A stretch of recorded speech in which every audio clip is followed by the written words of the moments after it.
Hey guys, Filthy Phil here, and I'm going to show you how to install the Cable Buddy today. And all you're going to need is your Cable Buddy, the little bolt that it comes with, as well as a 2.5mm Allen key. And your Cable Buddy is going to work with any frame that has the built-in gyro tabs already.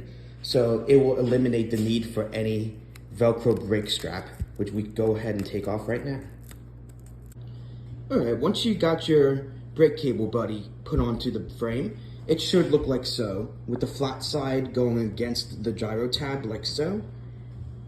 And in order to get it onto the brake cable, the plastic is a little stiff initially, so you might want to take something small to kind of pry open the plastic without breaking it initially. When tightening the Cable Buddy, you want to make sure not to over tighten it, otherwise the plastic could crack. There we have it, how to install your Cable Buddy. So it'll make it easier to throw bar spins for you.